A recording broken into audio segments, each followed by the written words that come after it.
अल्लाह ताला ने हुजूर नबी अकरम सल्लल्लाहु अलैहि वसल्लम को इस दुनिया में रहमत बनाकर के भेजा। इस दुनिया में हुजूर के आने से पहले दुनिया के होश में पहले इंसान रहा करते थे, लेकिन इंसान ज़हनी तौर पर इतना गिर चुका था कि जिसे ताकतवर देखता उसकी पूजा करने लगता था। यही इंसान जब सुबह को घर से उठता तो सूरज की शुआओं को देखता और अपना खुदा सूरज को मानने लगता।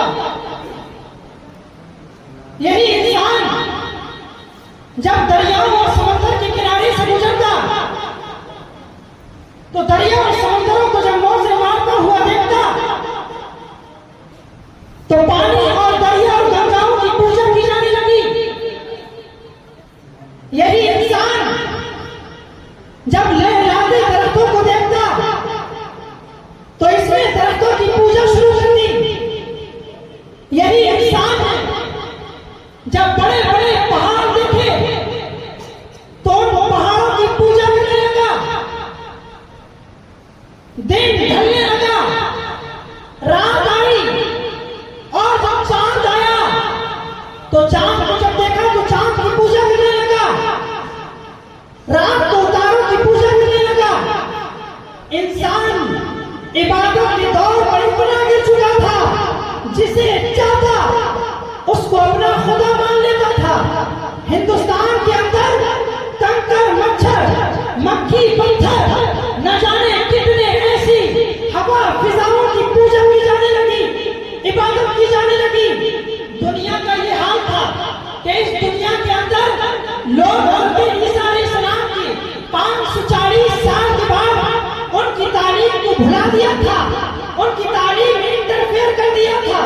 और यही बस नहीं किया बल्कि हज़रत ईसा को खुद अल्लाह का बेटा कहने लगे और हज़रत ईसा अलैहिस्सलाम की माँ हज़रत मरियम को माशाअल्लाह अल्लाह की बीवी कहने लगे।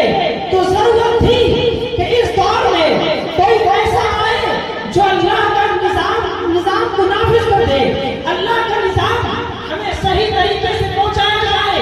यही हिंदुस्तान था जिस हिंदुस्तान की सरजमीन पर लोग सभी बेटों से शादियां कर रहे थे। और अब की तो बात ना पूछे, लोग अपनी बेटियों को पैदा होते ही जमीन में गाड़ दिया करते थे। ये वो बातें नहीं है जो सुनाई चली जा रही है, या ये बातें ऐसी नहीं है कोई कहानी है। हकीकत ये बात है, वहाँ के जो बड़े अमीर सरदार थे वो अपनी बेटियों को जिंदा नहीं रखते थे, उनको पैदा होते ही मार दिया करते थे। सिर्फ वजह ये थी कि ये बेटी बढ़ेगी और बढ़ने के बाद जब जवान होगी इसे हम किसी के साथ शादी कर देंगे तो ये कोई हमारा दबाव बनेगा और हम दोबारा नहीं कर सकते। कोई हमारी बेटी को अपने कब्जे में करके दबाव बन जाए। उनके जहन इतने गंदे हो चुके थे वो गरीबों की बेटियों को पलवाते और पालते और उनसे शादियां कर लिया करते थे, लेकिन खुद अपनी बेटियों को नहीं पाला करते थे। एक बार मस्जिद नबवी के अंदर हुजूर नबी अकरम सल्लल्लाहु अलैहि वसल्लम बैठे हुए थे। अल्लाह के रसूल सल्लल्लाहु अलैहि वसल्लम सहाबा के लिए तमाम तरह की बातें और बहुत अच्छे मदनी फूल अदा कर रहे थे। तो अल्लाह के रसूल ने क्या देखा कि एक सहाबी है बड़ा खामोश है, जो रोज आते हैं और आने के बाद खामोश रहते हैं, खामोश रहने के बाद वापस चले जाते हैं। अल्लाह के रसूल ने देखा कि आते हैं, खामोश बैठते हैं और चले जाते हैं। अल्लाह के नबी ने एक बार कहा, ए आने वाले सहाबी, बताओ लोग अपने मशवरे दिया करते हैं, आप अपने मशवरे क्यों नहीं देते? आप हमेशा गमगीन क्यों रहते हैं? आप हमेशा दुखी क्यों रहते हैं? अर्ज करने लगे, या रसूल अल्लाह, बात तो ये है कि ज़माने जाहिलियत की बात है, जब आपकी नबूवत का ऐलान नहीं हुआ था, हम खैर को नबी नहीं माना था,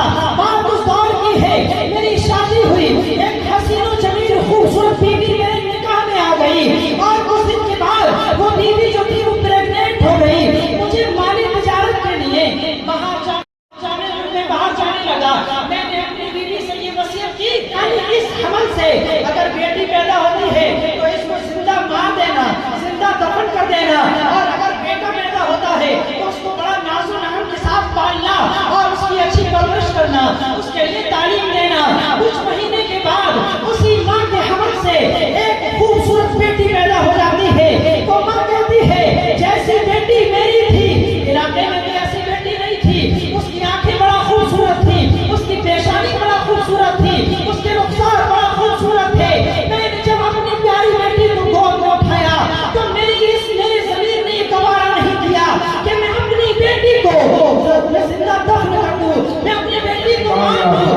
मैंने कहा अगर मेरे शौहर से तिजारत करके वापस आएंगे, जब उनको ये पता चलेगा कि मैंने अपनी बेटी को पाल रखा है, तो वो अपनी बेटी को जिंदा मार देंगे और वो मुझे भी मार देंगे।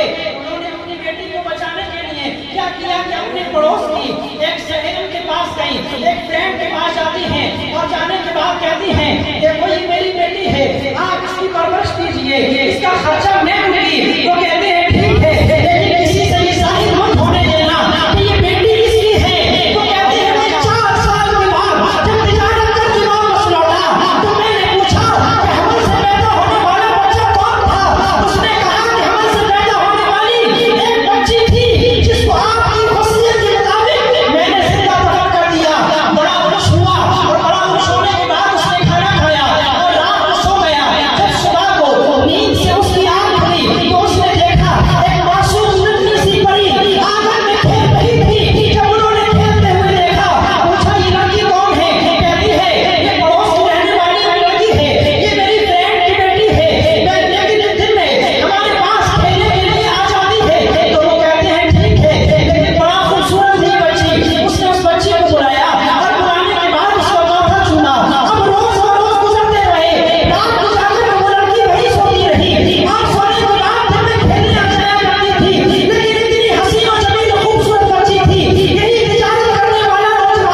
हमें वक्त की जरूरत यह है कि हम अल्लाह की रसूल की बनाए हुए मिसाल पर वापस लौट आए।